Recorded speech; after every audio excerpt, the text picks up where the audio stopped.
Chosen one.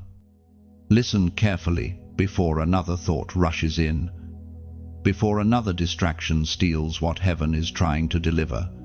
You are standing at the edge of a revelation, one that has nothing to do with algorithms, noise, or chance. You are here because the Spirit of God is summoning your focus back to its rightful place. This is not coincidence. This is divine interruption. There is a war being waged silently, invisibly, yet constantly inside your mind. The greatest battlefield is not in the sky or on the earth, it's between your ears. Every thought that rises, every idea that lingers, every temptation that whispers, these are arrows fired to either crown you with clarity or chain you in confusion. And you, chosen one, have been called to guard the gates of your mind like a warrior on holy ground. You already know this. The enemy doesn't need to destroy you if he can distract you. He doesn't have to pull you into darkness if he can simply make you look away from the light. That's why every screen blinks louder. Every voice competes for attention. Every headline bleeds for your emotional energy. It's all noise. But you, yes, you carry the divine authority to silence the storm. Listen, you are not like the rest. You were never meant to blend in with the chaos of this world. There is a reason you feel the weight of distraction heavier than most. It's because your mind carries the blueprint of destiny. Heaven knows it. Hell fears it. That's why the attacks have come not to destroy your potential, but to dilute your focus until you forget who you are. But today, something shifts. Heaven presses pause on everything else so that this message can pierce through the fog. You are being awakened, recalibrated, and reminded of your assignment to guard your focus like a sacred flame. Every holy vision requires concentration. Every calling demands mental clarity. You cannot fulfill divine purpose with a divided mind. Do you feel it? That tug in your spirit, the sense that your attention is under siege? The truth is, spiritual warfare rarely looks like swords and thunder. More often, it looks like scrolling when you should be praying. It looks like replaying old pain when you should be preparing for new glory. It looks like giving your mental energy to everyone except the one who created your mind in the first place. Beloved, the time for passive living is over. You must reclaim what the noise has stolen. You must fight for your focus as though your destiny depends on it, because it does. Every promise that God has spoken over you is waiting on the other side of disciplined attention. Every breakthrough you've prayed for requires mental stillness to perceive heaven's next instruction. As the ancient words recorded in Romans, chapter 12, verse 2 declare, "Do not conform to the pattern of this world, but be transformed by renewing your mind." That is not just a verse, it is your strategy for survival. Transformation begins where distraction ends. Renewal begins where surrender starts. Every time you choose peace over panic, worship over worry, prayer over performance, you are declaring war on the forces that seek to scatter your mind. Heaven notices that choice. Angels move when focus is reclaimed. You must understand, clarity is not comfort, it's confrontation. To see clearly means you must face what the noise tried to hide. You'll begin to notice the habits that drain your spirit, the people who pull you off course, the emotions that keep you looping in circles. Do not run from that revelation, embrace it. The light that exposes is the same light that heals. This is your awakening moment, your mental exodus out of confusion. You are leaving behind the Egypt of distraction and stepping into the promised land of divine focus. It may feel lonely at first. because few walk this narrow path. But on that road, every thought is aligned with heaven's heartbeat, and every heartbeat echoes purpose. Right now, make this declaration in your spirit: I will no longer trade my peace for noise. I will no longer let chaos rent space in my mind. I will guard my focus, for it is sacred. Chosen one. This message found you for a reason. God has been calling your name in the middle of your mental storm. And tonight, you finally heard him. Do not let this moment pass. Let this be your stand, the moment you decide to fight for your focus and win. If this word spoke to your spirit, take a prophetic act like this message. Share it so others can awaken too. And comment the number 777 below as a sign that you choose divine clarity over confusion. Subscribe to stay connected, because this is only the beginning of your renewal. Your mind is holy ground now. Guard it well. Chosen one. Have you noticed how every moment seems to fight for your attention? It starts small, an alert on your phone, a random thought, a tiny worry, and before you realize it, your focus has scattered like seeds thrown to the wind. This is no accident. The distractions that circle your mind are not harmless, they are intentional. The unseen enemy has studied your rhythms, your weaknesses, your patterns, and he knows that if he can scatter your focus, he can silence your progress. Distraction is one of the oldest and most effective spiritual weapons. It does not always roar. Sometimes it whispers. It does not always appear evil. Sometimes it dresses itself as harmless entertainment. Constant busyness or endless scrolling. It promises rest but delivers exhaustion. It promises connection but produces comparison. And slowly, it steals your stillness, replacing peace with pressure and focus with fatigue. Every generation faces its unique temptations. But yours, yours is attacked by distraction on every front. You live in an age where attention is currency, and the battle for your eyes is fierce. Heaven calls, but so does everything else. Your soul was created to dwell in deep places, yet the world constantly pulls you into shallow waters. Chosen one. Recognize the strategy. Distraction isn't merely a time thief, it's a destiny thief. It keeps your mind spinning in circles, so you never build momentum toward your purpose. The enemy does not need to destroy your calling, he just needs to keep you preoccupied. If he can flood your life with noise, he can drown out the still, small voice that brings clarity and direction. When you find yourself constantly rushing, always reacting, never resting, that is a warning light. The Spirit of God is calling you back to focus, back to simplicity, back to the quiet center where peace reigns. There, in the calm of obedience, God reveals his instructions for your next step. Think about how many times you've lost hours chasing what didn't matter. The scrolling, the comparing, the worrying. It all felt necessary at the time, didn't it? But in the end, it left your soul hungrier than before. That's what distraction does. It feeds the surface but starves the spirit. It's the serpent's subtle lie all over again. You'll be more fulfilled if you just look here. Reach there. Chase that. But the truth is simpler.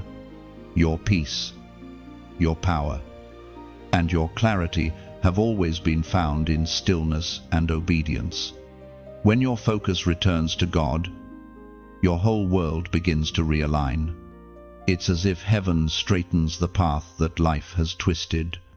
Distraction tries to convince you that multitasking is mastery. But in the kingdom of God, Divided, focus is diluted power.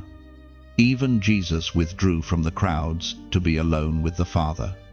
He understood that clarity requires separation.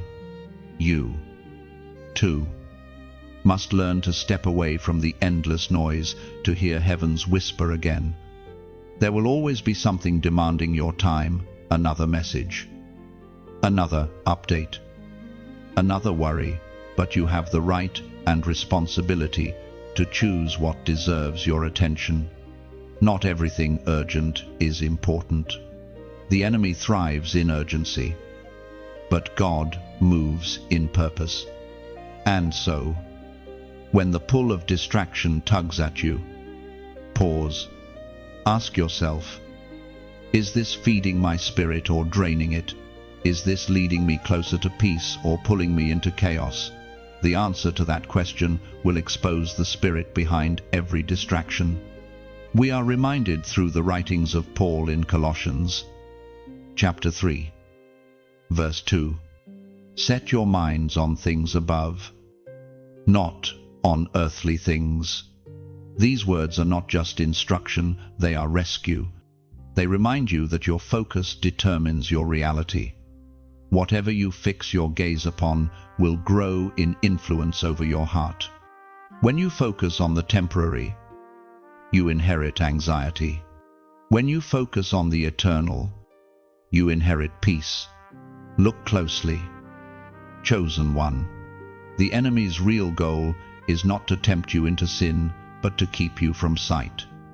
If he can keep your attention on the noise of the world, you'll never discern the whispers of heaven.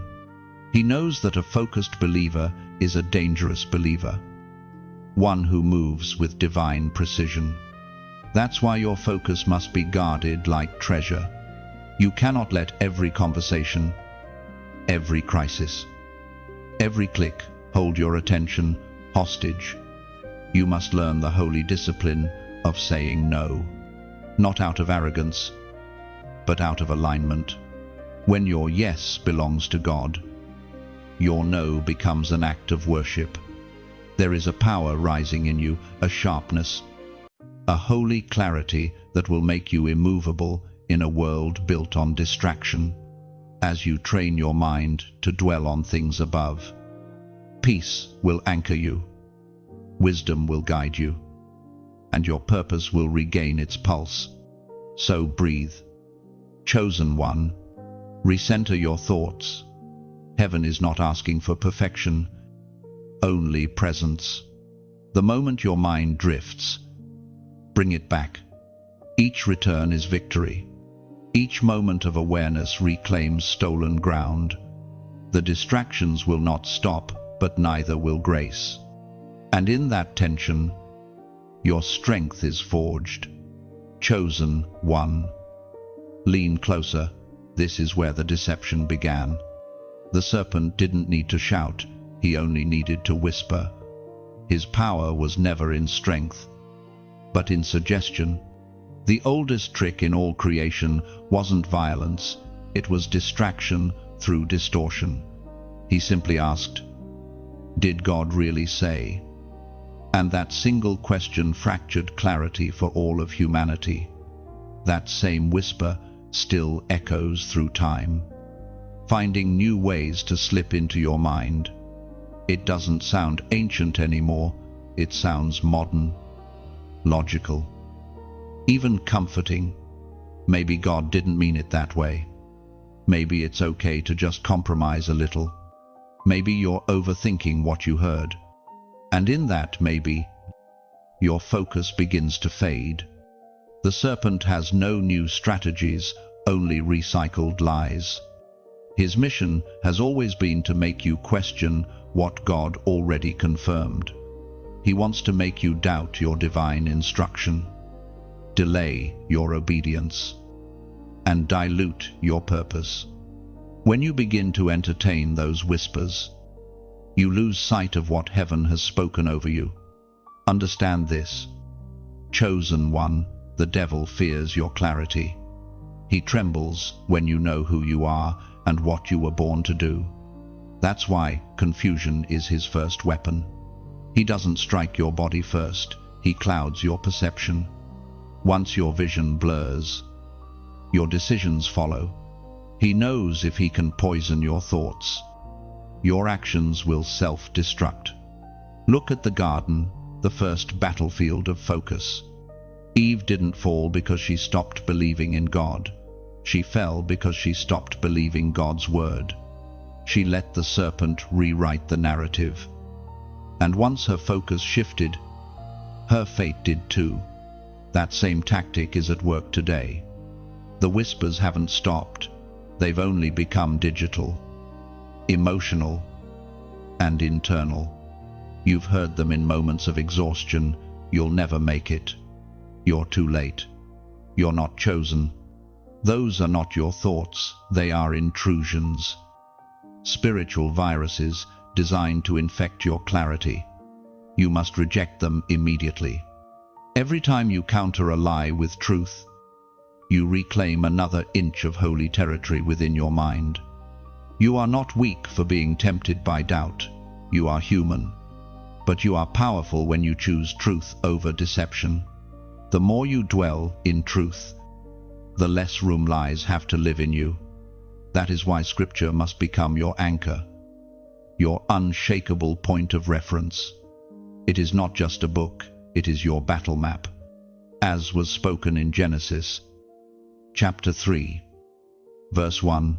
Did God really say, "You must not eat from any tree in the garden"? That question marked the beginning of mental warfare. It wasn't about fruit, it was about focus. Eve didn't lose a garden, she lost her gaze. And that's exactly what the serpent wants from you, not your possessions, not your platform, not even your prayers. He wants your gaze, because whoever controls your focus controls your future. So today, you must learn to answer the whisper. When the enemy says, "Did God really say you're chosen?" you respond, "Yes, He did, and I refuse to forget it." When he says, "Did God really say He'll provide you?" declare, "Yes, He did, and He's never failed." You fight deception with declaration.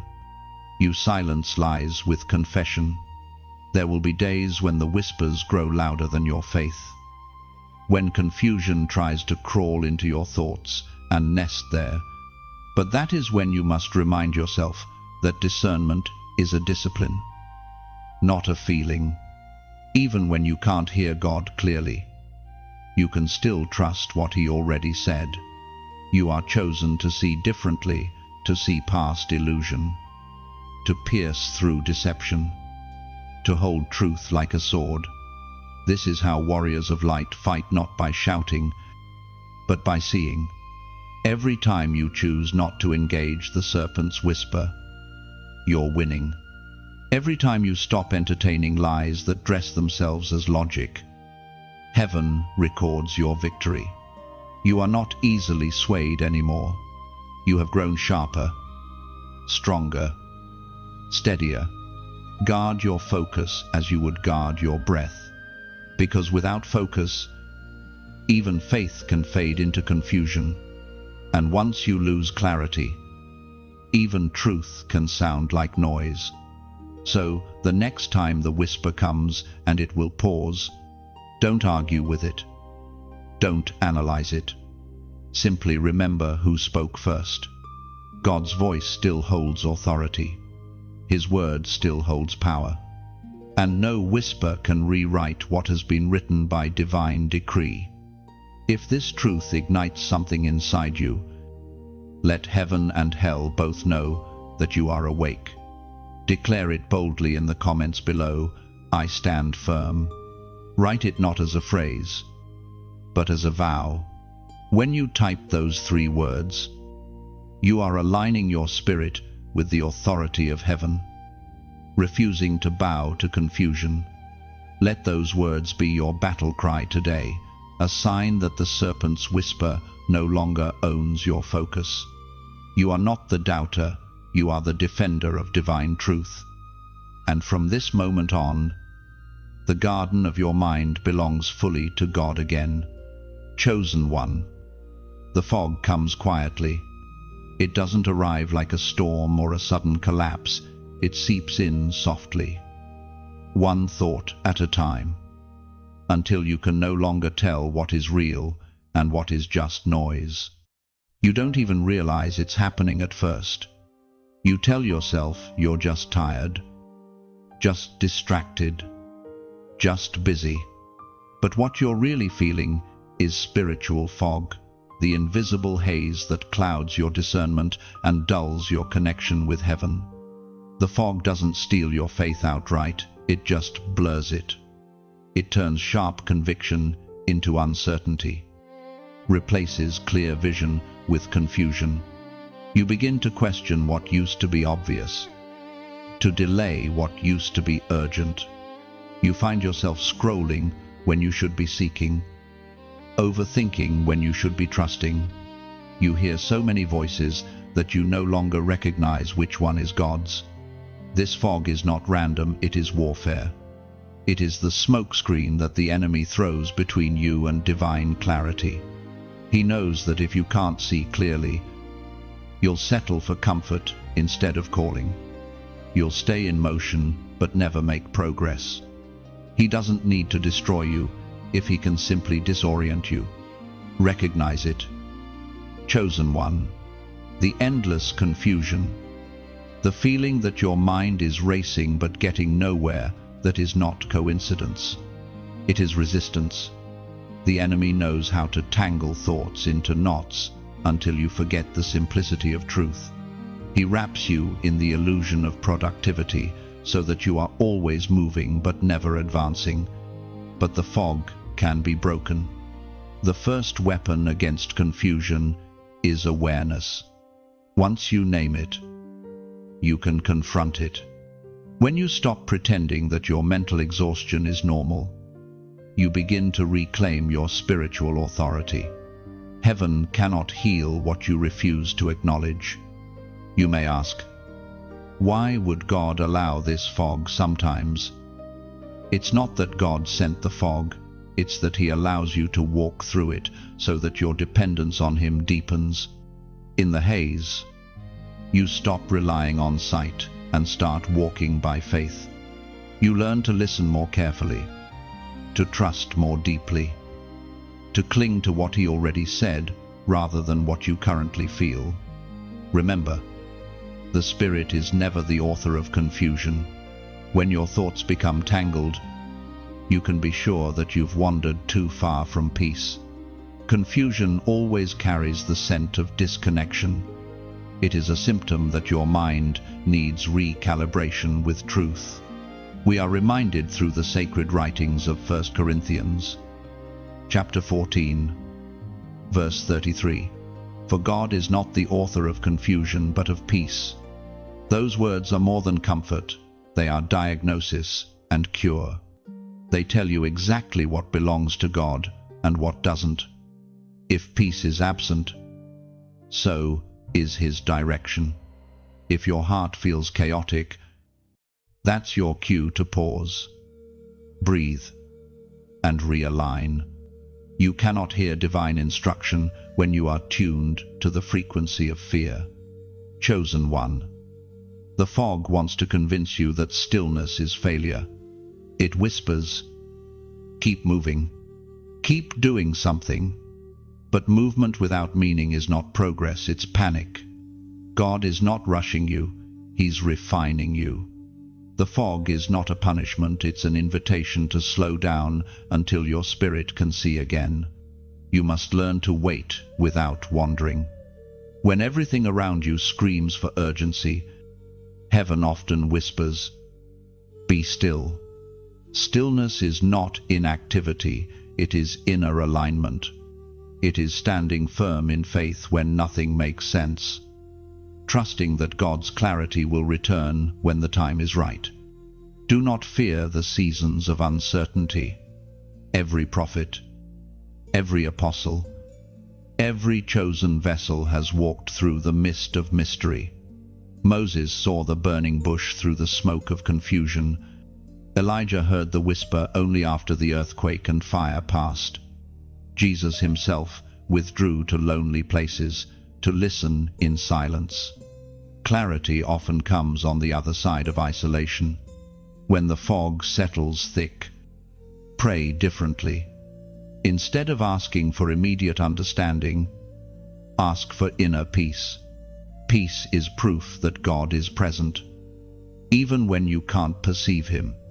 The goal is not to control the fog, but to trust the one who guides you through it.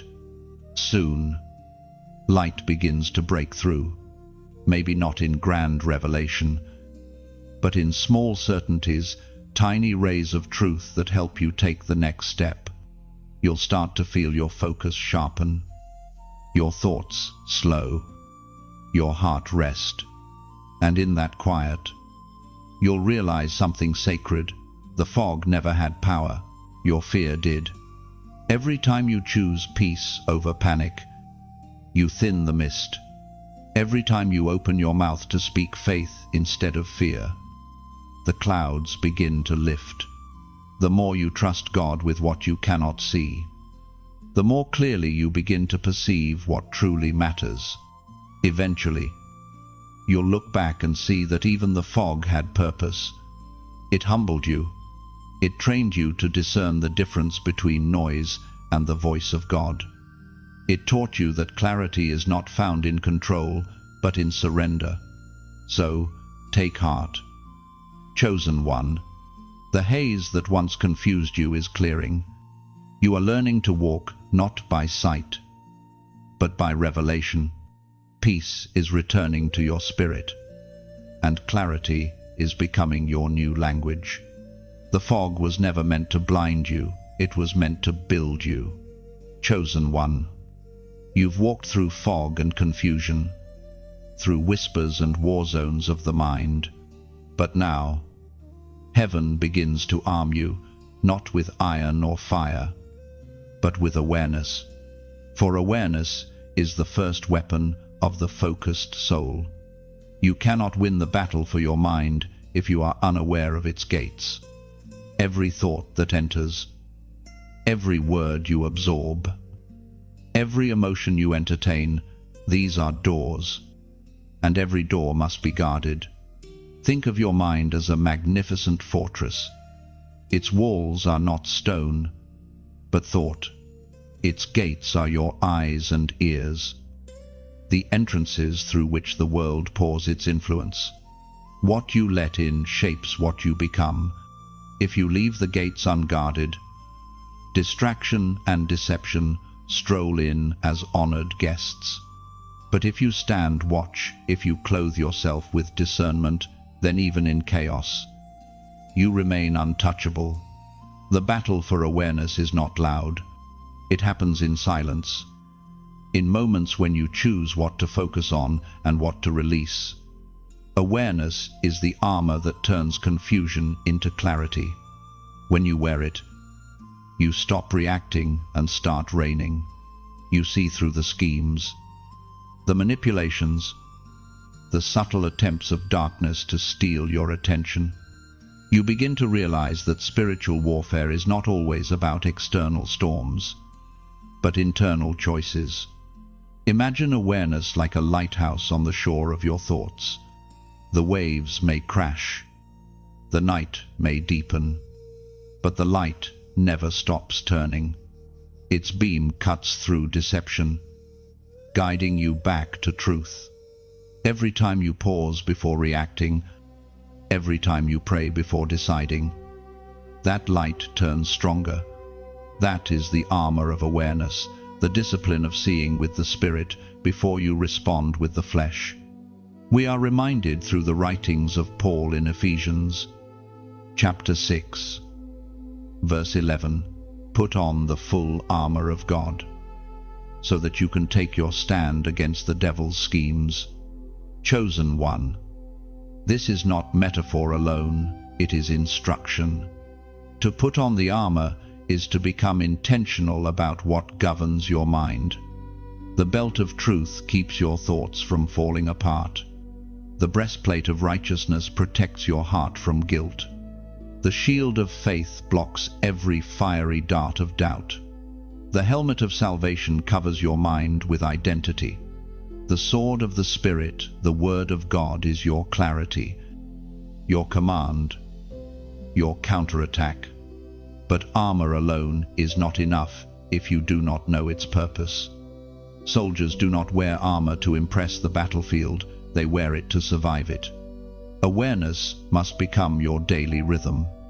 Every morning, before the world floods your mind, remind yourself, my focus is not for sale. My peace is not public property. My clarity is sacred. You are not powerless against distraction. You are a gatekeeper of divine energy, a custodian of sacred attention. When you protect your focus, you protect your purpose. Awareness is not just spiritual defense, it is stewardship of destiny. And listen carefully as you walk this journey. Know that every truth you receive is not meant to stay within you. When light enters the soul, it must travel. When revelation awakens your heart, it seeks expression. That is why this message found you, so that you could carry it further. If these words have stirred something deep inside you, consider this your invitation to keep the fire alive. Like a candle lighting another. Your support allows this message to reach those still trapped in mental darkness. When you share this light, whether by sharing the message, subscribing for more revelations, or even giving to sustain the voice that speaks it, you become part of heaven's relay. Every act of support becomes a spark in someone else's night. Think of it this way. Each share is a torch passed into another's hand. Each like is a small ripple that reaches unseen shores. Each subscription is a commitment to continue walking in light. And every donation, no matter how small, is the oil that keeps this lamp burning for others. No one fights alone. The battle for focus is a shared war. When one chosen one strengthens another, darkness loses ground. You never know who is one word away from awakening, one message away from remembering their worth. So, as you stand in your armor today, remember you are both warrior and messenger. You are being equipped not only to guard your own mind, but to guide others through their storms. Awareness transforms you, but generosity multiplies the transformation. Let your life become that lighthouse, the one that shines so others can find shore again. And as you continue to stand watch, may heaven fortify your clarity, expand your compassion, and keep your flame bright in every season of battle. Chosen one, the noise of the world is loud, but heaven's whisper is still stronger. The deeper you go in your journey, the more you'll realize that power is not always found in motion, but in stillness. The world may tell you to keep running, keep producing, keep performing, but heaven says, be still and know. Stillness is not the absence of activity, it is the presence of awareness. It is the sacred pause between chaos and clarity, where God speaks and your spirit finally has space to listen. When you master stillness, you master focus, because in silence, the unnecessary fades and the eternal speaks. The greatest prophets didn't hear God in thunder, they heard him in stillness. Elijah found him not in the fire or the earthquake, but in the whisper. Jesus withdrew to quiet places to pray. Even David, the warrior king, understood that before he could conquer nations, he had to conquer noise. Stillness is not weakness, it is warfare. The world will never reward your stillness. It will call it laziness, inefficiency, or passivity. But those who truly walk with God know that silence is strategy. You cannot build spiritual strength if you never sit in the presence of the source. Stillness sharpens your discernment. It clears the fog that distraction builds. When you quiet the outer world, the inner world begins to heal. There is a reason the enemy fears your quiet moments. Because when you stop reacting, he loses access. He feeds on chaos. He thrives on hurry. But when you rest in God's presence, every scheme that was designed to scatter you begins to dissolve. The noise loses its authority. The fear loses its voice. Chosen one. The practice of stillness is holy rebellion in a restless age. When you choose to turn off the noise, to close your eyes, breathe, and listen, you are declaring that your peace is more powerful than the world's pressure. You are saying, "My focus belongs to heaven." As it is written in Psalm, chapter 46, verse 10, "Be still, and know that I am God." Notice the command. It doesn't say, "Be busy and find me," but "Be still and know." Knowledge of God flows from stillness, not striving. The more you chase peace, the more it escapes you, the more you surrender, the closer it comes. Stillness is not empty, it is full. It's where revelation is born, where divine instruction begins to form. In the quiet, you'll start to hear what you were too distracted to notice before: the gentle promptings, the small corrections, the heavenly reminders of who you are. Sometimes, stillness will feel uncomfortable at first. The silence will expose what noise once covered: unhealed wounds, buried fears, lingering doubts. But do not run from that discomfort. That's where God begins his work. When he silences the outer distractions, he reveals the inner fractures, and then he begins to restore. Stillness is like standing beside a calm lake. At first, the surface is disturbed by ripples, your thoughts, your worries, your regrets. But if you wait long enough, the waters settle, and when they do, the reflection becomes clear. You begin to see God's image in you again. You have been taught to chase answers, to search for signs, to demand results. But heaven often responds not with action, but with alignment. The answers you seek are already within you. They just need quiet space to surface.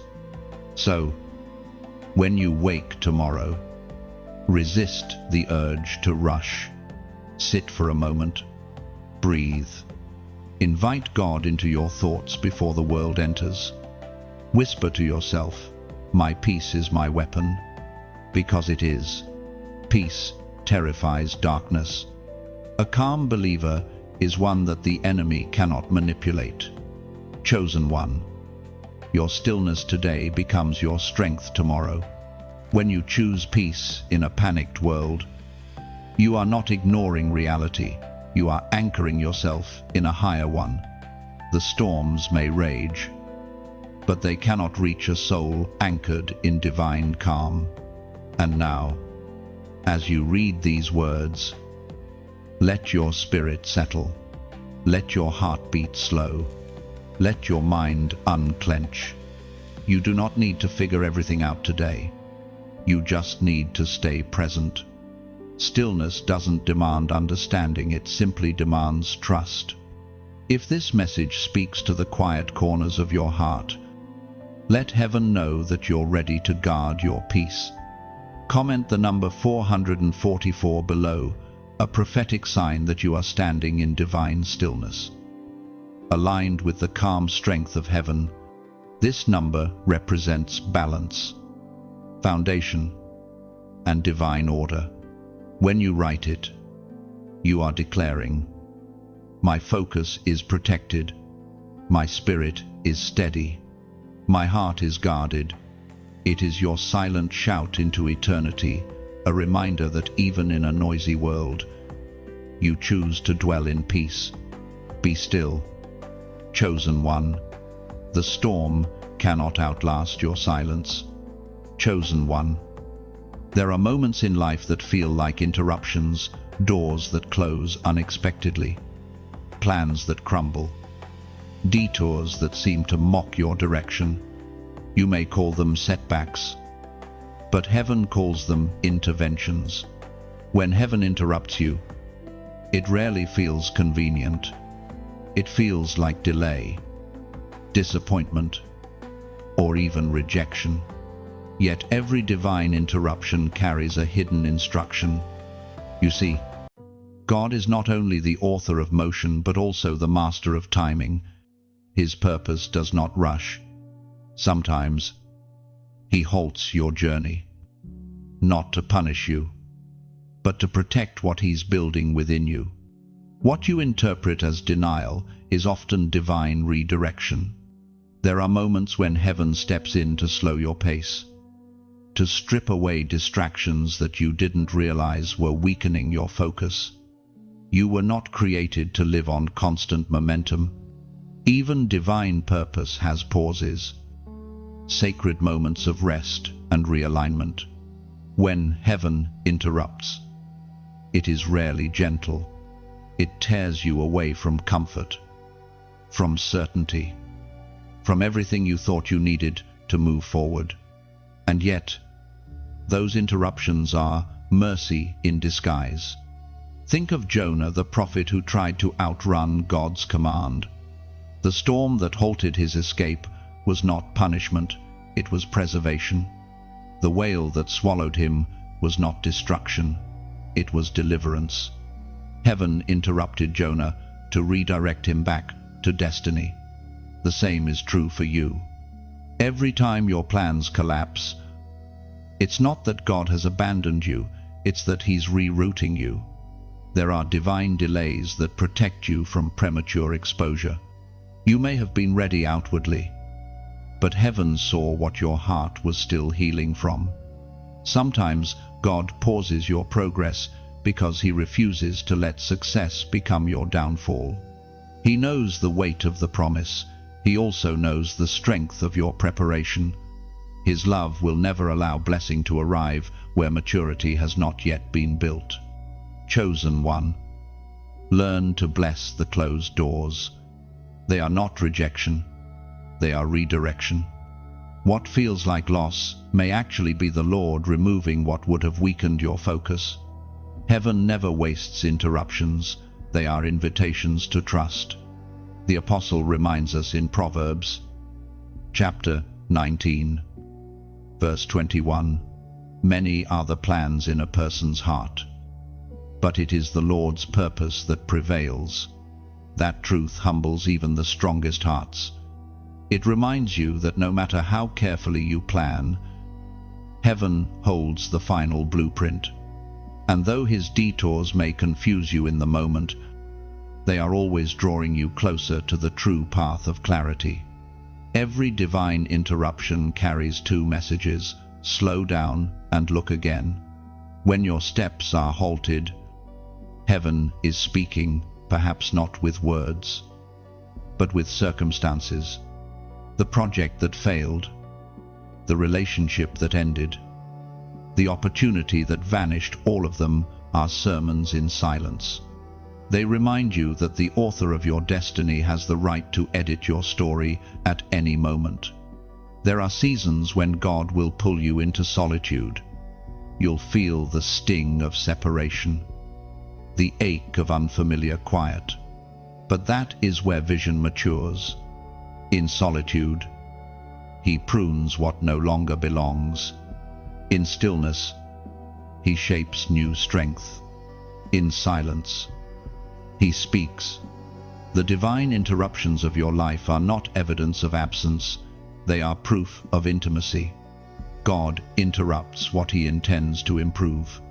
The moment heaven stops you, it's because something greater is ahead, a new path, a refined calling, a deeper revelation. You may not see it yet, but one day you'll look back and realize that every no was protection, every delay was preparation, every pause was grace. You'll see that the seasons that frustrated you were the very seasons that fortified you. The delay did not destroy you, it defined you. Chosen one. This is where faith matures. It's easy to trust God when everything flows smoothly. True faith is proven when heaven says, wait. It's forged in those moments when the silence feels unbearable. Yet your heart still whispers, I trust you. If you could see what heaven sees, you would understand the mercy in every interruption. You would see angels blocking roads you begged to walk, protecting you from battles you weren't meant to fight. You would see God's hand redirecting your path, not to detour your dreams, but to deepen your destiny. So, do not curse the pause. Do not despise the delay. Let patience become your praise. Let stillness be your obedience. And when heaven interrupts again, and it will remember this, what feels like the end is often the moment your true focus begins. The same God who stops you is the God who sends you. The same hand that closes one door is already reaching to open another. Trust the interruptions. Chosen one. They are not obstacles, they are orchestration. Chosen one. You've learned that distraction is a weapon, and stillness is a shield, but now you must face what lives inside your own mind. Not every battle comes from the outside. Some wars are waged in silence, behind the walls of thought and imagination. These are the invisible battles that no one sees, the restless currents of wandering thoughts that pull your focus away from truth. There are moments when your mind feels like an open field, every idea running wild, every memory demanding attention. You try to focus, but your thoughts scatter like leaves in the wind. You replay old wounds, rehearse conversations that never happened, predict futures that never come. You are exhausted not because your body is weary, but because your mind has been sprinting without rest. The enemy knows how to use your thoughts against you. He rarely needs to speak aloud.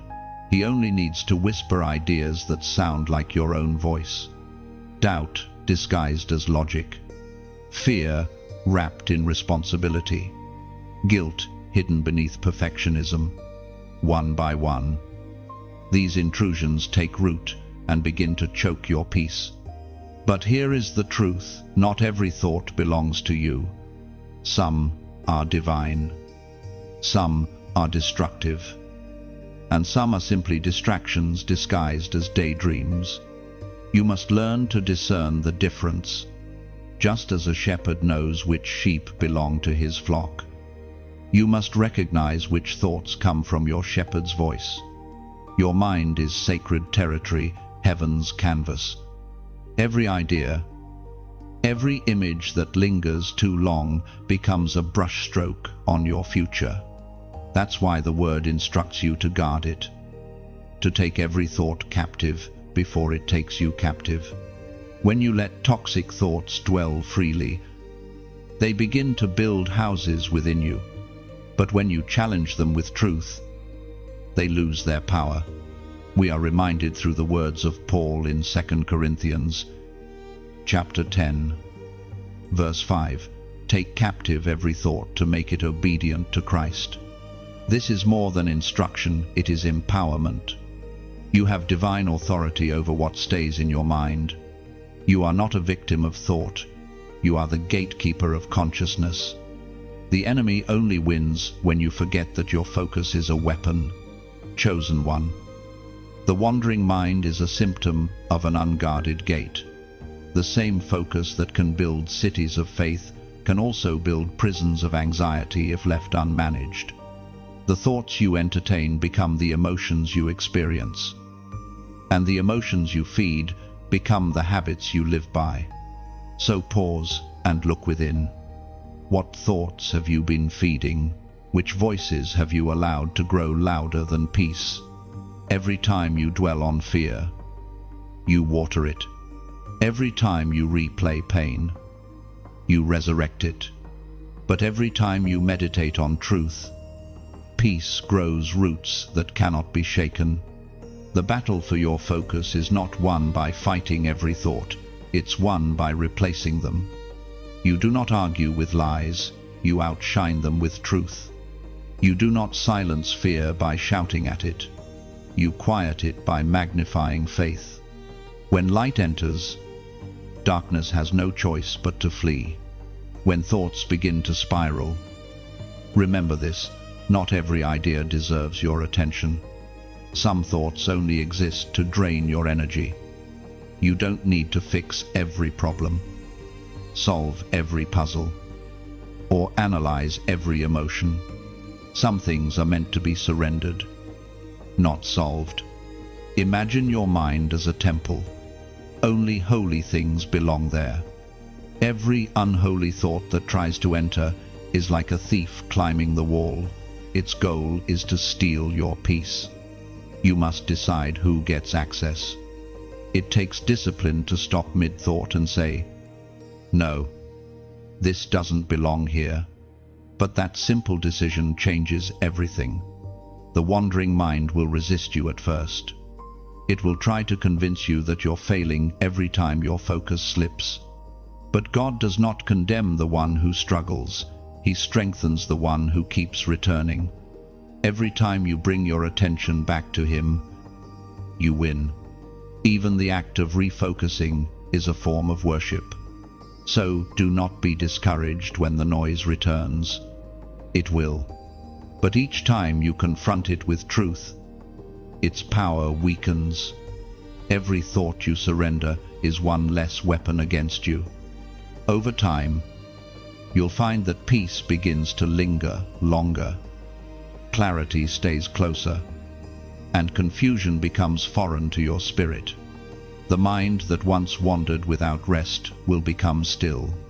The thoughts that once shouted will begin to whisper, and the voice of God, once faint beneath the noise, will rise again, gentle, steady, unmistakable, chosen one.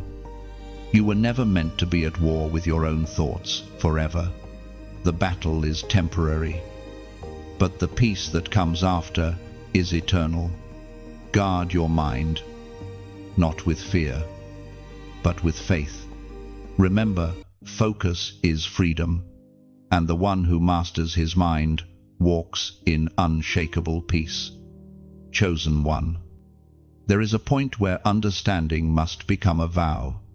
You have seen the patterns, felt the pull, named the schemes, and now you choose. Distraction is not some harmless drift. It is a slow covenant you've been tricked into renewing with tiny concessions. One more glance, one more scroll, one more "I'll deal with it later." Today, the pen falls from your hand. The contract ends. Distraction rarely knocks like a thief. It visits like a familiar friend. It borrows your minutes and returns them as fog. It dresses up as duty, as diligence, as staying informed. But you know its taste by what it leaves behind: agitation, emptiness, and a subtle distance from the voice that once felt near.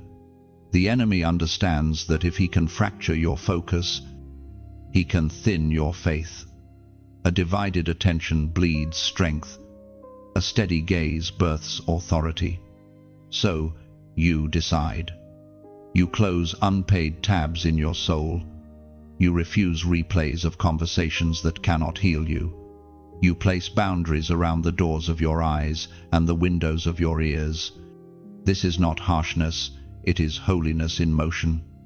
It is you becoming a custodian of your peace. You are not running away from the world. You are returning to the one who centers it. Ask your thoughts, Does this sharpen or scatter me? Is this truth or theater? Would this thought remain if it stood before Jesus? Let that be your test. Whatever fails, it does not deserve room in your inner house. You do not owe every idea a hearing.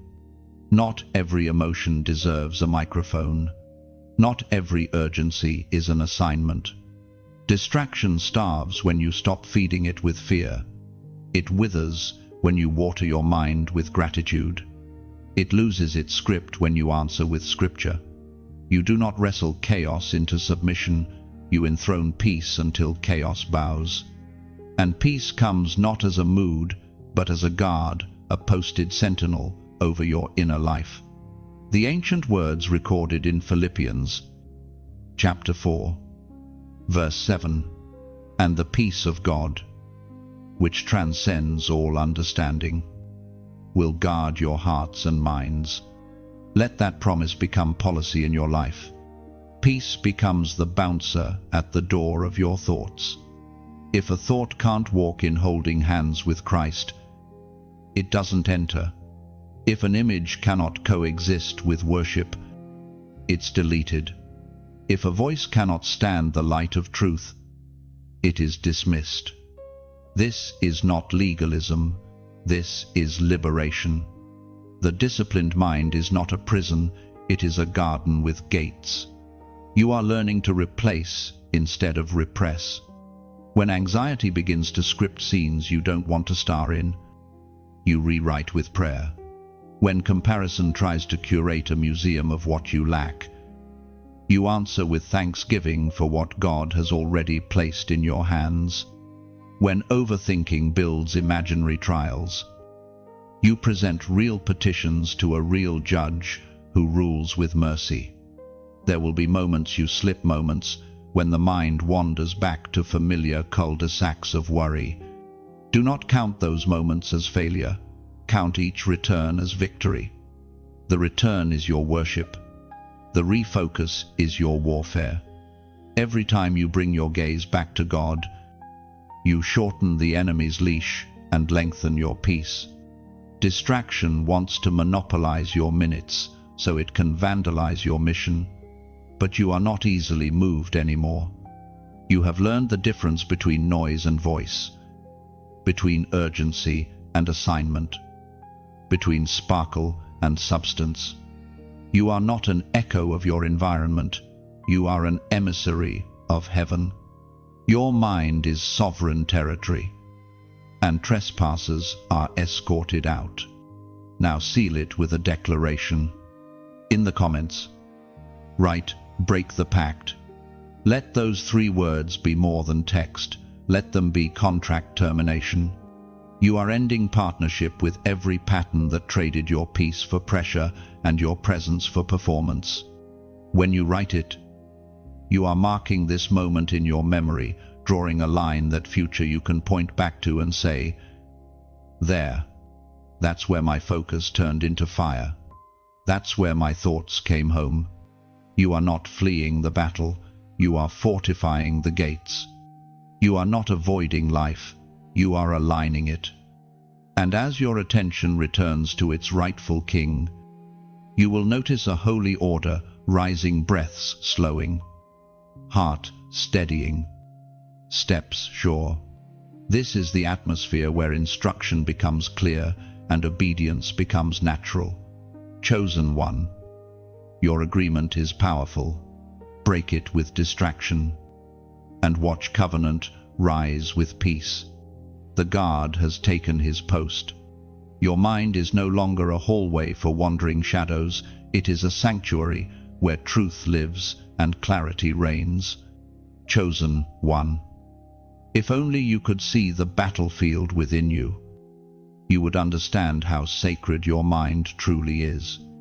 Every thought is an arrow. Every emotion a current. Every belief a weapon that builds or breaks. Your mind is not just an organ, it is a battlefield and a throne room. Every day, unseen forces compete to rule it. Heaven seeks to crown you with clarity. Hell seeks to chain you with confusion. That is why Scripture warns and reassures in Proverbs. Chapter 4, verse 23. Above all else, guard your heart, for everything you do flows from it. The word heart in the ancient text does not mean emotion alone, it means the center of thought, the core of the soul. What flows from your heart shapes the world around you, your relationships, your words, your habits, your dreams. They all rise from the soil of your inner life. If the soil is poisoned by fear or cluttered with distraction, the harvest will reflect it.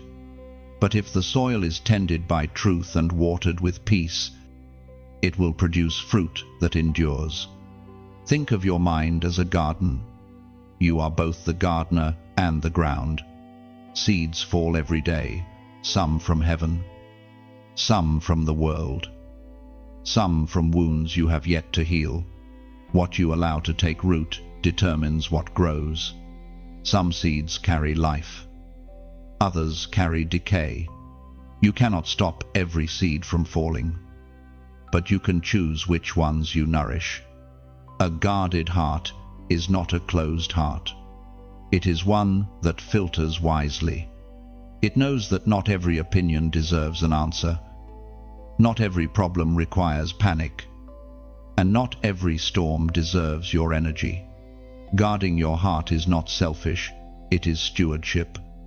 It means protecting what God planted so the enemy cannot uproot it.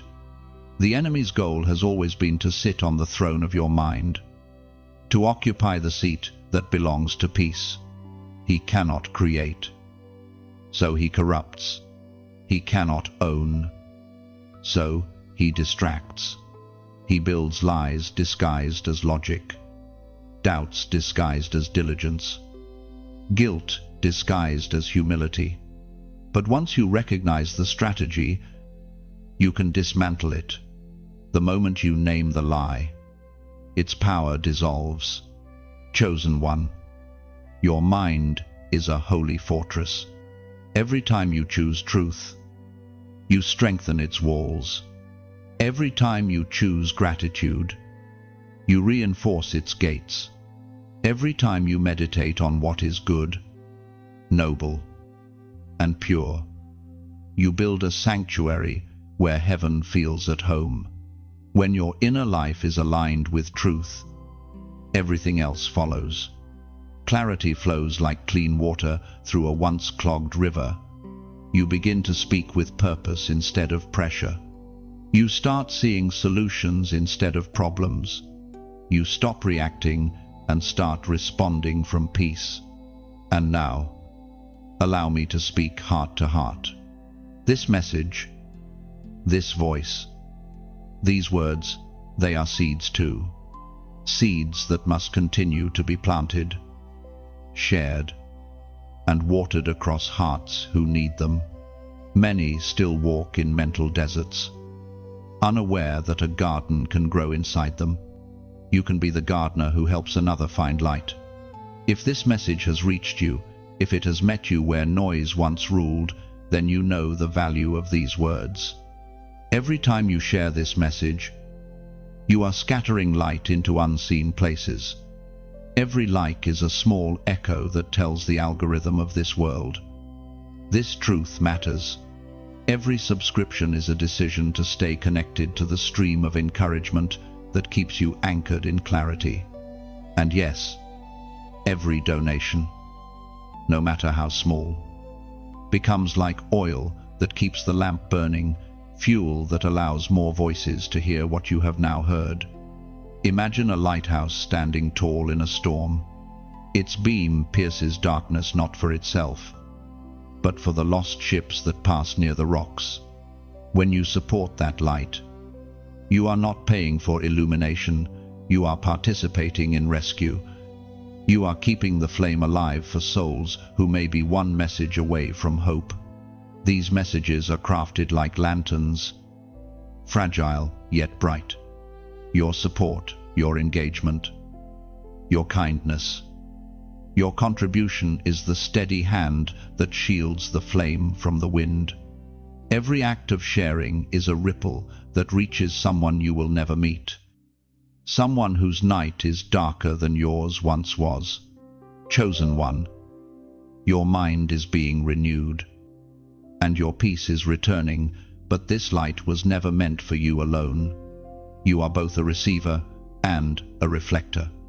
You were chosen not just to guard your focus, but to help others discover theirs. So if this message has spoken life into you, carry that light forward in whatever way you can share it. Nurture it. Support it. For each seed of truth that takes root in another's heart multiplies heaven's harvest on earth. And as you continue guarding your heart, remember, every thought is a seed. Every choice is a watering. Every act of generosity is sunlight to another soul's garden. Keep tending the inner soil. Keep the gates strong. Keep the flame bright. Heaven is watching, and your focus is shaping the world more than you realize. Chosen one, there is ground in your mind that heaven wants to reclaim territory that has been occupied too long by fear, regret, and relentless noise. You've been fighting battles that were never yours to fight, replaying old wounds, and carrying thoughts that drain more than they build. But now the Spirit of God is calling you to take back what was stolen, to repossess the mental land that belongs to peace. The truth is, your mind has always been holy ground. It is the garden where God once walked freely, where divine conversation was natural, and clarity flowed like a river. But through the years, weeds have grown habits of worry, patterns of comparison, the residue of unhealed memories. The enemy has tried to plant seeds of doubt and despair in that soil. Yet, even now, the gardener is returning. His hands are gentle but firm, uprooting what doesn't belong, restoring what was lost. This reclamation is not instant, it is intentional. Heaven reclaims your mind, one surrendered thought at a time. You will notice the process in quiet ways, a peace that replaces panic, a strength that steadies your breath, a calm that holds even when storms rage. It will not happen because everything outside you changes. It will happen because everything within you does. Taking back mental territory begins with honesty. You must identify what thoughts have ruled you. Which voices have you obeyed more than God's? Which fears have disguised themselves as wisdom? Which assumptions have limited your vision? When you bring these into the light, their power begins to dissolve. Lies lose authority when exposed to truth. You cannot evict darkness without inviting light. The process of renewal is both removal and replacement. Every anxious thought must be replaced with faith. Every self-accusation must be replaced with grace. Every fearful imagination must be replaced with trust. The mind cannot remain empty. Whatever is removed must be filled with truth, or the old will return stronger. We find the pattern revealed in the writings of 2 Corinthians, chapter 10, verse 4. The weapons we fight with are not the weapons of the world. On the contrary, they have divine power to demolish strongholds. Strongholds are built by repetition, thoughts rehearsed so often they become mental structures. But divine power does not just attack symptoms, it demolishes the foundation itself. The Spirit does not merely clean the surface of your mind, He rebuilds it according to heaven's blueprint. Chosen one, you may not realize it, but every time you choose peace over panic, you reclaim territory. Every time you forgive instead of replaying the pain, you pull down another wall. Every time you choose to believe what God says about you rather than what fear suggests, You advance the border of your inner kingdom. This is what spiritual warfare truly looks like. It's not shouting into the air. It's standing firm in truth until deception surrenders. Reclaiming mental territory also means protecting it. Once the ground is cleared, it must be guarded. You cannot plant seeds of peace and water them with worry. You cannot ask for clarity and feed your mind confusion. Just as farmers protect their fields from invasion, you must protect your mind from contamination. That means limiting what enters through your eyes, ears, and conversations. You must become intentional about what you consume, because what you consume becomes what you cultivate. There will be moments when the old thoughts try to return, whispering familiar lies, tempting you to relapse into old patterns. Don't panic when that happens. Old habits often test new strength. The key is not perfection but persistence. Each time you resist, you reinforce the walls of your renewed mind. Each time you choose truth, you fortify your peace. You'll know your territory has been reclaimed when peace no longer feels fragile, when silence no longer feels threatening, when rest no longer feels like laziness. The renewed mind no longer depends on circumstance for stability. It becomes a sanctuary, a dwelling place where the presence of God is not a visitor but a resident. In time, your inner world begins to reflect heaven's order. Where confusion once ruled, wisdom reigns. Where fear once shouted, stillness speaks. Where chaos once built its throne, peace now sits with authority. This is the evidence that the ground has been reclaimed. You think differently, speak differently, respond differently. The storms still come, but they no longer decide your direction. The world may never see the transformation happening within you, but heaven does. Angels witness every moment of surrender, every battle fought in silence, every victory won in stillness. And God smiles, for his garden is growing again. Chosen one, do not underestimate this quiet revolution. The mind renewed by heaven becomes a weapon of peace, a vessel of revelation. It is through the mind that the Spirit interprets vision, releases creativity, and reveals strategy. The same space once occupied by confusion now becomes the workshop of divine ideas. Reclaim your mental territory, not by striving, but by surrendering. Let heaven's gardener continue his work. The soil of your thoughts is sacred, and it is being restored. Chosen one, there is a mystery hidden inside your focus, a prophetic power that most overlook. Focus is not just discipline, it is direction. It does not only shape your present, it commands your future. The one who learns to fix their gaze on God begins to align with divine timing itself. Every miracle, every breakthrough, every revelation you've prayed for is drawn toward the magnet of a focused spirit.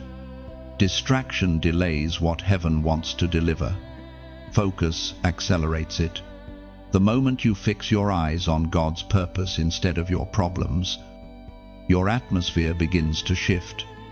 The same path that once looked blocked begins to open. The same confusion that once clouded your mind begins to dissolve. Focus isn't just mental, it's prophetic.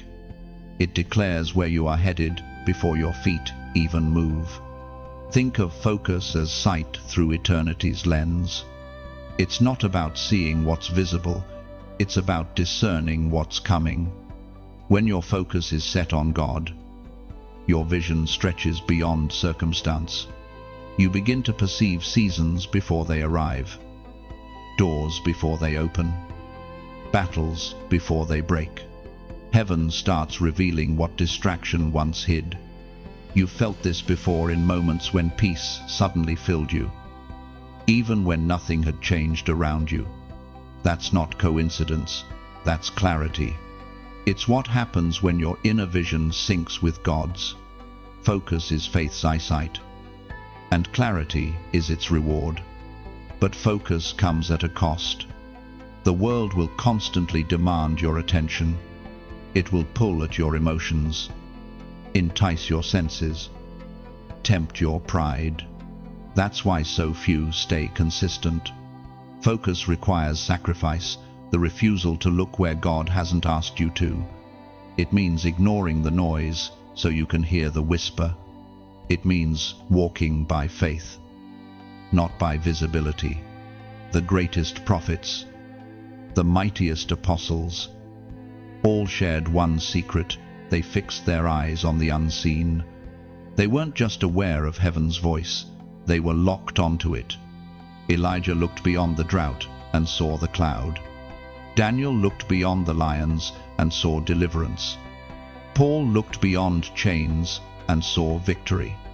Each of them knew what you focus on. You empower, and so do you. Chosen one, when you give your focus to God, you lend him your eyes. He begins to show you not just what is, but what will be. That's why your clarity is constantly under attack. The enemy fears your focus because a focused believer sees too much. You begin to discern motives, to perceive traps, to recognize divine timing. You become impossible to manipulate. The Word speaks to this mystery in Hebrews chapter 12, verse 2, fixing our eyes on Jesus, the pioneer and perfecter of faith. When your gaze locks on him, confusion loses power, fear dissolves, the chaos of the world quiets beneath the authority of his presence. Focus becomes not just a spiritual act, it becomes a prophetic stance. You stop reacting to what happens and start responding to what heaven reveals. Chosen one, every time you turn your eyes away from distraction, you realign your destiny. Each moment of stillness becomes a declaration that your vision belongs to God. When your focus is fixed, time begins to obey divine order. What once felt delayed begins to accelerate. Not because circumstances changed, but because your perception did. Heaven responds to focus the way flowers respond to light. It bends toward it. There will be days when your clarity feels distant again, when your thoughts scatter and your peace feels fragile. In those moments, return to your prophetic posture, whisper his name, close your eyes, and imagine your focus as a beam of light stretching from your spirit to the throne of God. Nothing can sever that connection unless you allow it. The world may chase opportunity, but you chase alignment. You don't move until he says move. You don't speak until he says speak. That is what makes you prophetic. You no longer follow impulse, you follow insight. Every time you choose focus, heaven opens another layer of revelation. So, hear this. Now, your focus is your prophecy. It is the evidence of your faith and the foundation of your future. Guard it, feed it, protect it from every lesser vision that tries to seduce it. And as a prophetic act, if this word resonates in your spirit, if something deep within you feels heaven stirring, declare your agreement in the comments below by writing the number 555. This is the number of divine transition and spiritual awakening. When you write it, you are saying, I step into alignment. I choose clarity over confusion. I fix my focus on God alone. Let that number become your covenant today, a reminder that from this moment forward, you will no longer live scattered. you will live seeing. Focus. Chosen one. For what you see clearly, you will soon walk into. Chosen one. The time has come to guard what you have gained. Focus is not a momentary victory, it is a lifestyle of vigilance. You have fought through fog, deception, and distraction to reach this place of clarity. But the enemy will not stop his pursuit. He waits, patient and subtle, for the smallest opening, the briefest lapse in awareness. That is why you must become a gatekeeper, a guardian of the sacred territory called your mind. Every gate has two functions, to let in and to keep out. The same is true for your focus. What you allow through the gates of your eyes, ears, and thoughts determines the strength of your spirit. You cannot control every noise in the world, but you can control what enters your inner world. Discernment is your lock. Self-control is your key. The Word of God reveals that even in the unseen, there are boundaries that must be maintained. Your mind was never meant to be open to everything. It was meant to be devoted to truth. When you open the gates too wide, you invite confusion, comparison, and compromise. But when you guard them with intention, you protect your clarity and preserve your peace. Guarding the gates does not mean isolation, it means wisdom. It is the discipline of knowing what deserves your energy and what drains it.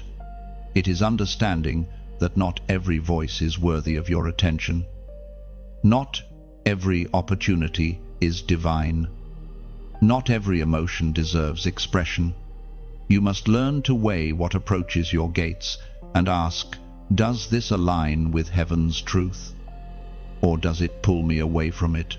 There are three gates that require constant guarding: the eyes, the ears, and the tongue. What you see, what you hear, and what you speak shape the atmosphere of your inner life. The gate of the eyes is powerful.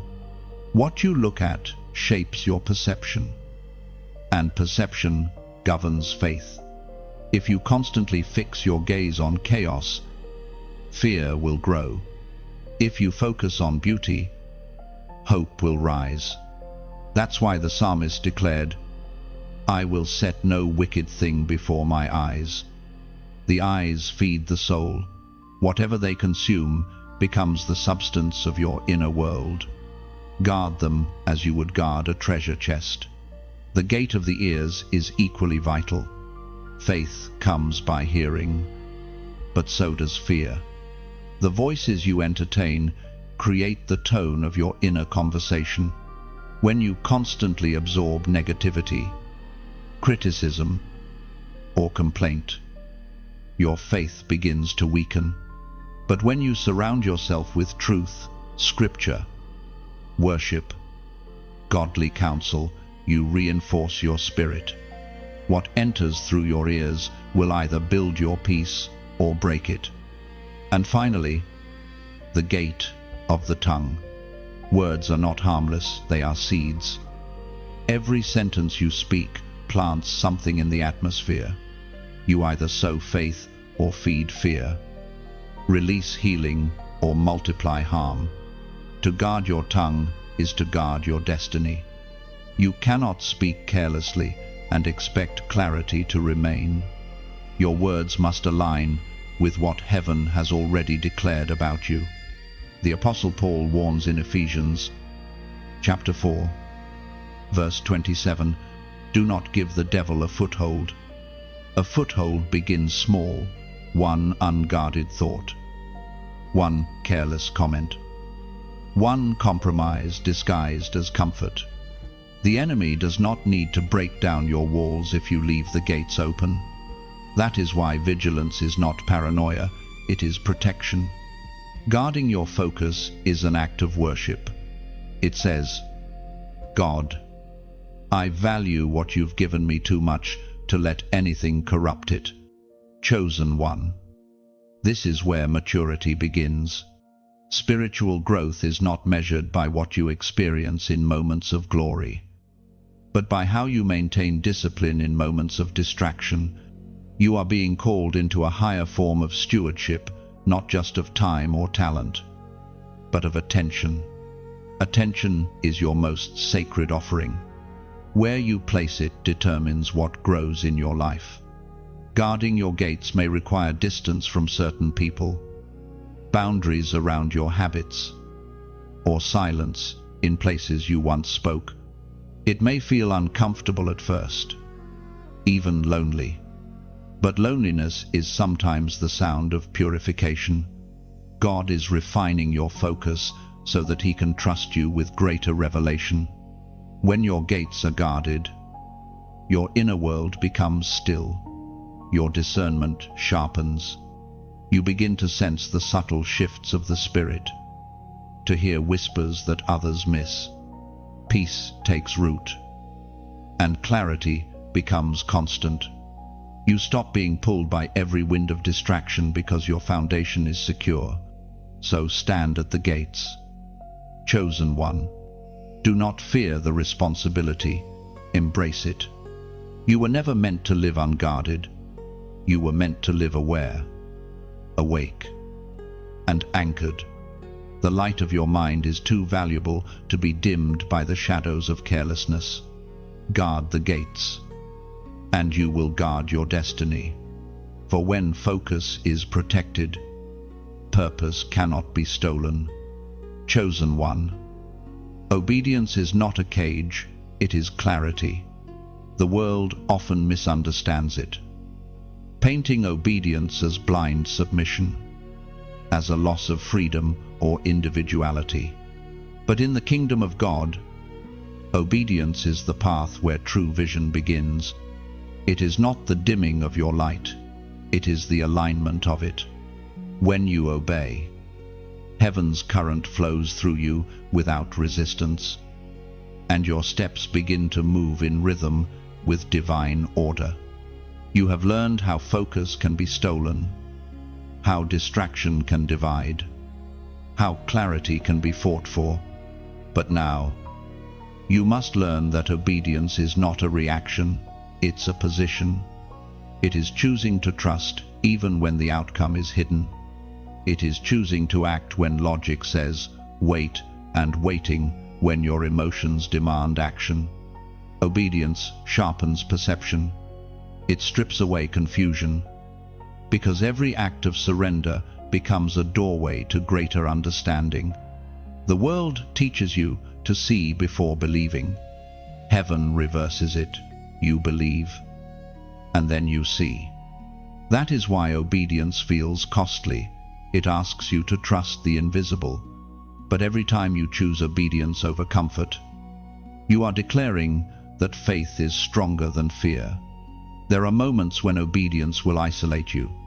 Others will not understand your stillness, your restraint, or your silence.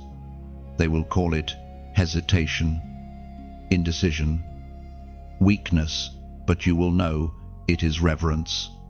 God trains His chosen in the quiet corners of surrender. Before He gives influence, He demands alignment. Before He grants power, He builds purity. Many want the revelation of God without the responsibility of listening, but true clarity is born in the furnace of obedience. You cannot hear heaven's next instruction if you're still negotiating the last one. The Spirit does not compete for space. He speaks where hearts are surrendered. We are reminded through the ancient words of Isaiah, chapter 1, verse 19, "If you are willing and obedient, you will eat the good things of the land." That promise is not about material reward alone. It speaks of wholeness, fulfillment, peace. To eat the good things of the land is to walk in divine provision, to experience the overflow that comes when your life flows in sync with God's will. Obedience is the soil where blessings grow naturally. You don't chase them, they find you. because your life has become fertile ground for grace. Chosen one. Understand this: disobedience is not always rebellion. Sometimes it is delay. Every time you postpone a prompting, every time you explain away a conviction, every time you say later to what heaven said now, you quietly surrender your clarity. The light that was meant to illuminate your next step begins to dim. Obedience doesn't always come with full explanation. Often, it comes with just enough instruction for the next move. Abraham was told to go, not to where. Peter was told to step, not to how. Mary was told to carry, not to why. Each of them obeyed without understanding, and in that obedience, they found revelation. That's what obedience does. It turns mystery into manifestation. It takes what you cannot yet comprehend and turns it into living testimony. You don't always need to know where the path leads. You just need to trust the one who drew it. Sometimes obedience will look like walking away. Sometimes it will look like waiting longer. Sometimes it will look like forgiving the unforgivable. Each act, no matter how small, clears the spiritual clutter that clouds your vision. And in that clearing, you begin to see God's hand weaving your story together in ways you couldn't have planned if you tried. The beauty of obedience is that it restores simplicity. You stop striving to figure everything out and start resting in what you already know. God is faithful. You no longer live in the tension of what if, because obedience anchors you in, even if it's hard, even if it hurts, even if it's lonely, you obey because you trust. And in that trust, peace returns. The same clarity that distraction once stole becomes yours again, not the kind of clarity that demands all answers, but the kind that rests in the assurance that every step is guided. Chosen one. Heaven measures love not by emotion, but by obedience. Jesus said, "If you love me, keep my commands." That is not control, it is communion. Obedience is not God testing your loyalty, it is God protecting your destiny. Each instruction He gives is designed to lead you closer to freedom, never farther from it. So walk forward now, not needing all the answers. You have what you need, faith enough to obey, and in that obedience, you will find the clarity that no amount of reasoning could ever give you. For where obedience dwells, confusion dies. Chosen one. Heaven watches as you stand taller, now your mind steadied, your heart guarded, your spirit sharpened. What began as battle has become transformation. You have learned the language of focus, the rhythm of stillness, the strength of surrender. And now, heaven places something new upon you, the crown of the focused ones. This crown is not gold or jeweled, it is unseen, yet it carries weight. It glows with discipline, humility, and endurance. It marks those who chose clarity when the world offered chaos. You have carried burdens others ignored. You have walked through seasons of silence where no applause followed your obedience. Yet, you kept your gaze fixed, and for that, heaven calls you faithful, as written in James, chapter 1, verse 12. Blessed is the one who perseveres under trial. They will receive the crown of life. That crown is more than a future promise. It is a present reminder. Righteousness, focus, and endurance are royal garments you now wear daily. They are the invisible armor that no storm can steal. You are being crowned not for perfection, but for perseverance. Each time you returned to prayer when it was easier to panic, you earned another jewel in that unseen diadem. The crown does not glitter in sunlight, it gleams in surrender. It is not the symbol of arrival, but of refinement. To wear it is to understand that glory is born from grace, not applause. Many chase crowns that fade titles, attention, validation, but heaven's crown endures because it is forged in obedience. Chosen one, now that your mind is clear and your spirit steady, heaven invites you to use your clarity for others. A focused soul becomes a mirror through which others glimpse God's light. Just as you once stumbled through fog, there are countless others lost in the noise. Some are one word away from awakening, one message away from remembering who they are. And here is where your light expands beyond you. The messages you receive are meant to move. The flame that now burns within you must travel. Each time you share these words, you are not promoting content, you are passing fire. Imagine a candle touching another until the room that was once dark begins to glow. That is what happens when truth is spread. So, when you like, you affirm light. When you share, you extend its reach. When you subscribe, you stay close to the well of fresh revelation. And when you donate, even the smallest gift becomes oil that keeps the lamp burning. You are not funding words, you are fueling transformation.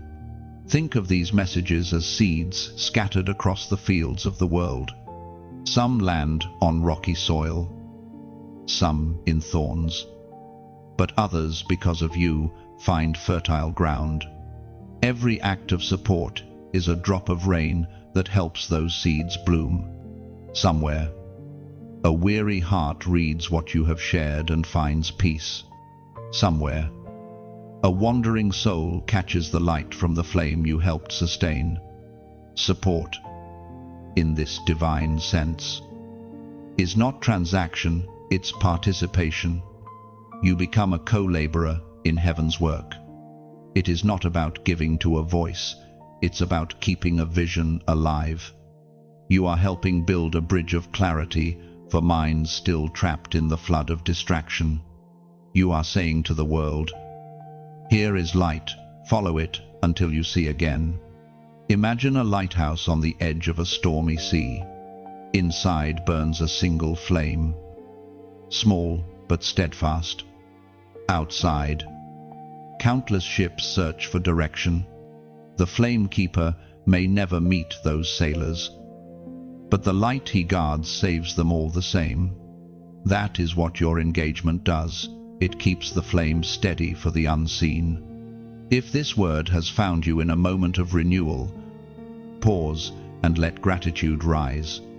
You have been crowned not only for endurance, but for purpose. This crown carries responsibility to stand, to shine, and to serve.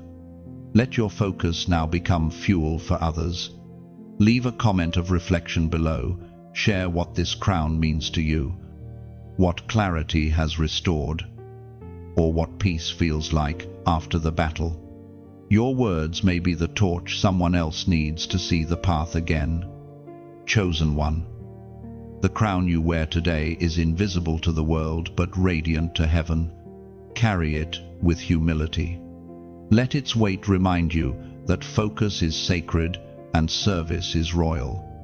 As long as you keep your gaze fixed on God, no darkness can dim your light, and no storm can shake your throne. The focused are the crowned, and the crowned are called to shine. Chosen one.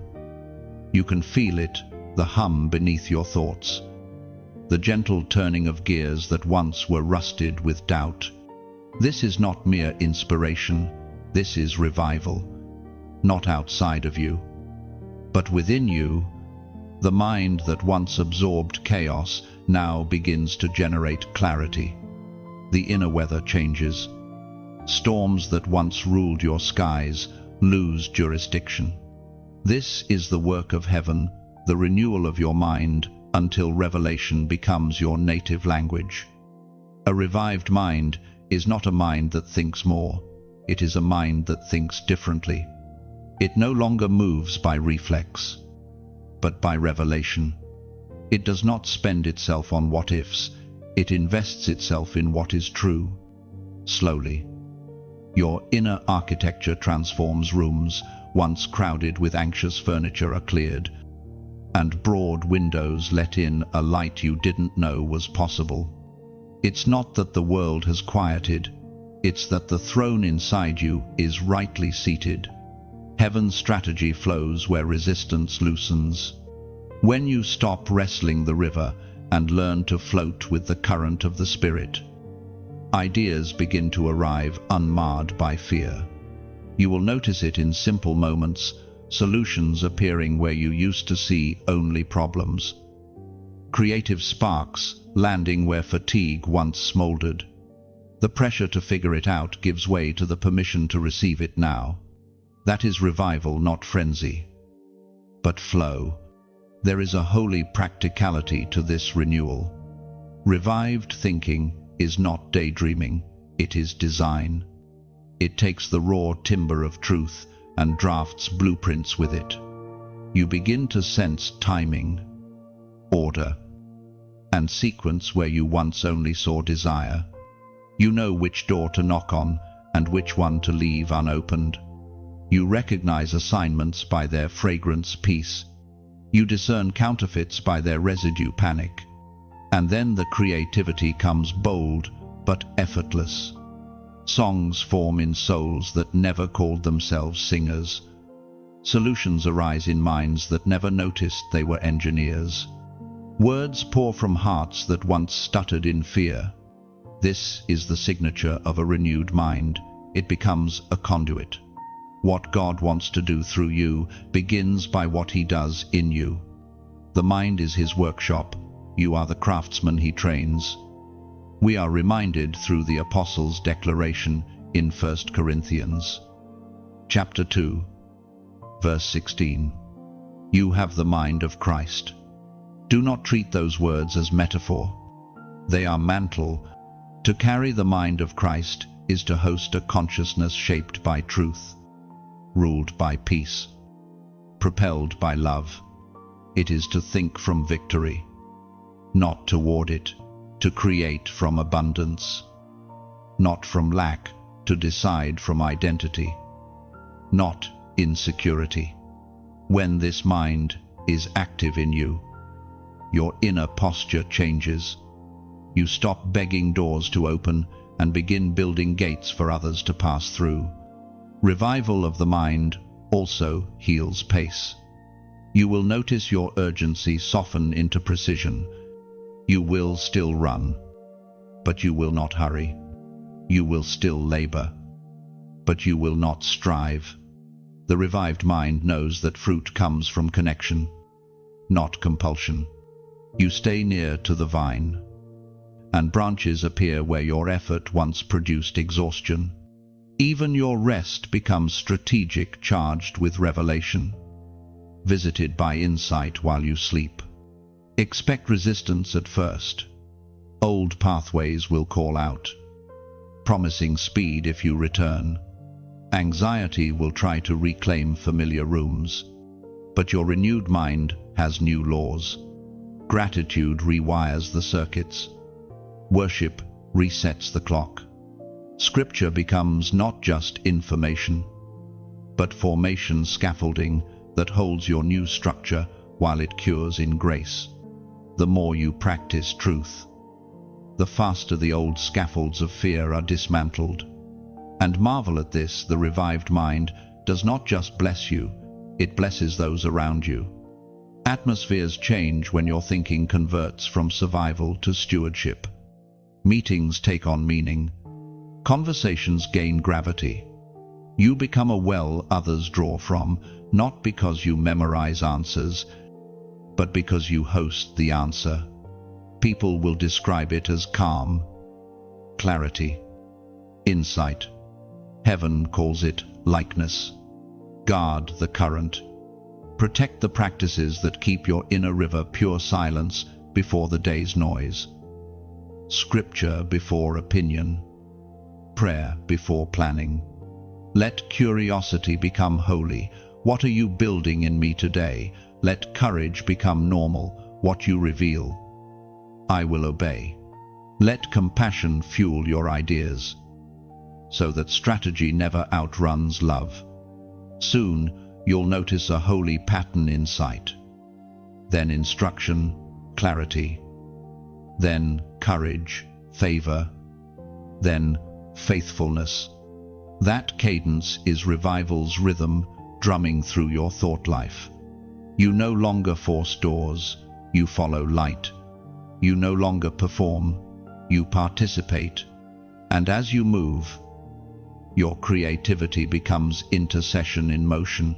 Problems solved become prayers answered in public view. Chosen one. This is who you are, a mind made luminous by the presence. A thinker whose thoughts turn into bridges.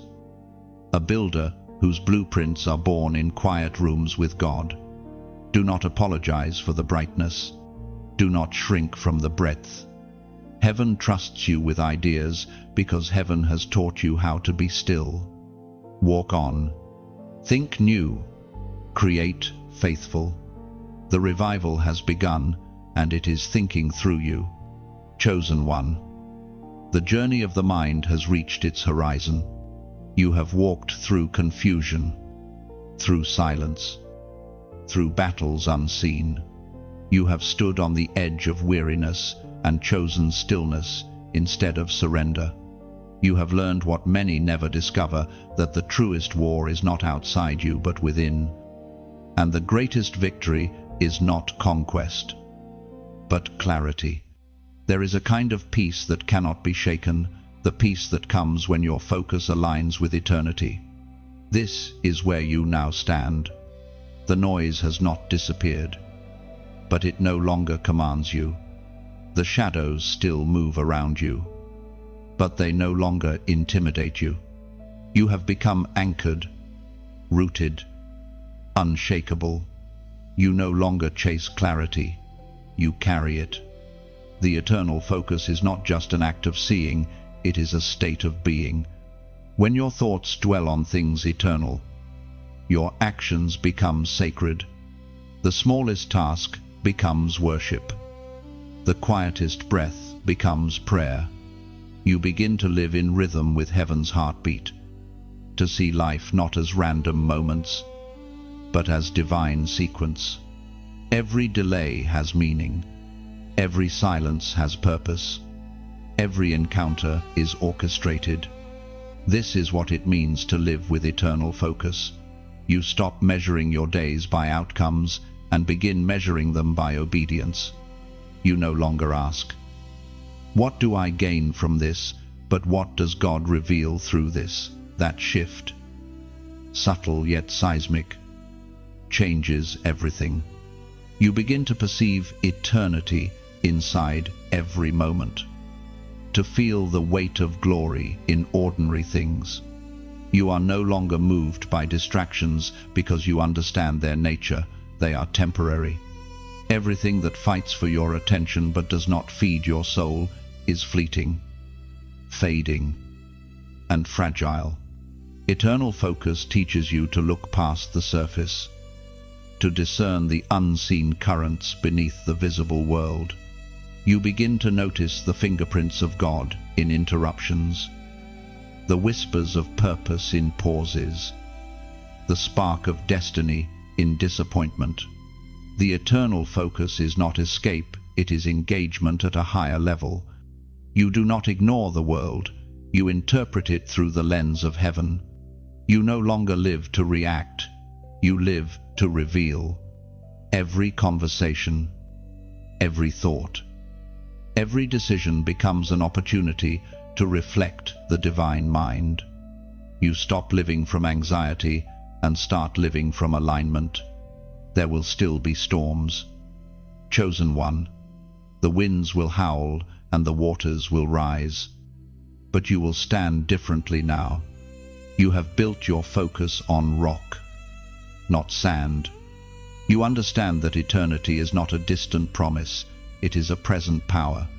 It lives within you, breathing through every thought surrendered to God.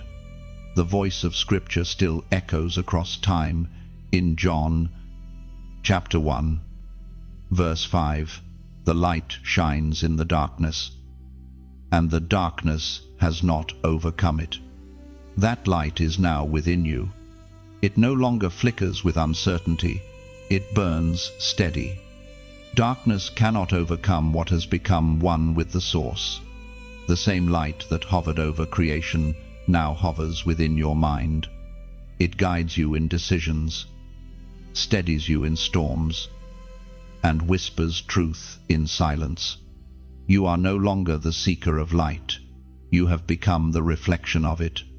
To live with eternal focus is to live beyond offense. The opinions of others no longer define you, because your vision is anchored in a higher reality. You see not as men see, but as eternity sees. You forgive quickly, because you understand that bitterness blurs the lens. You love deeply, because love sharpens vision. You move gently, because you know every step leaves an imprint that outlasts time.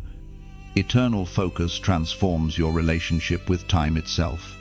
You begin to realize that hurry is a form of disbelief, the fear that God won't act unless you rush. But eternity has no urgency. It moves with precision, not panic. When you align your pace with heaven's, you stop running ahead of grace. You rest while moving, because peace travels with you. Chosen one, the eternal focus is not reserved for the saints of old. It is the birthright of every surrendered soul. You were not created merely to survive your days, but to illuminate them. Each morning becomes a mission. Each night a reflection of gratitude. You wake not to strive, but to shine.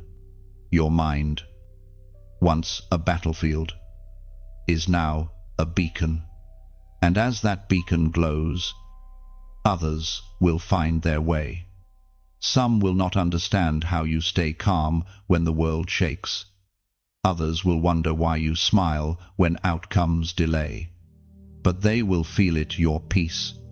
They will sense the weightless authority of someone whose eyes are fixed beyond circumstance. Without words, your life will become a sermon of focus, a testimony of stillness, a portrait of divine clarity. You are not who you were at the beginning of this journey. The fragments of thought have gathered into wholeness. The fog has lifted. The war that once defined you has now refined you. You have learned that clarity is not a gift you wait for, it is a discipline you live by. And when that discipline becomes devotion, it turns into revelation. This is the culmination of everything heaven has been teaching you. Guard your mind. Align your focus. Live from peace. And let eternity define your perspective. Because when your mind mirrors heaven, your life becomes prophecy. Every step you take declares, light wins. Chosen one, the fight for your focus was never about distraction alone. It was about destiny. Every battle you faced trained your spirit for this unbroken clarity. Anchored peace, eternal sight. You have learned to guard your mind with godly clarity. And in doing so, you have stepped into divine vision. Now you stand not just as a survivor, but as a seer, one who sees the invisible, hears the inaudible, and believes the impossible. The crown of focus rests upon you, and its light will never dim. You walk not toward eternity anymore, you walk with it. The light shines within you, and truly, The darkness has not overcome it. Chosen one, you have reached the end of this divine journey. Yet this is not an ending, it is an awakening. You have walked through fog, fought distraction, found stillness, and reclaimed your focus. Heaven has restored the clarity that chaos once tried to steal. Now you stand crowned, centered, and ready. The same light that guided you through these words now burns within you. But remember, light is not meant to be hidden. It is meant to travel. Every time you share a word that brought you peace, you release that light into another soul's darkness. Every like is a spark that tells heaven, I received this truth and I agree with it.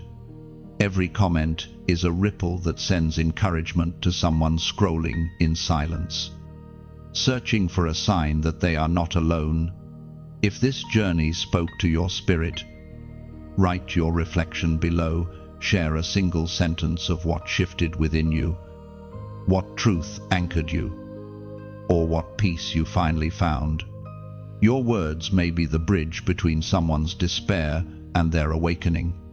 And if your heart feels stirred to keep this flame alive, consider subscribing to stay connected to future revelations, or supporting this space so more voices can hear what you have now heard. Think of it not as giving, but as planting a seed of clarity that will bloom in unseen gardens. You, chosen one, are proof that peace can win in a noisy world. You carry heaven's calm in your voice and God's focus in your eyes.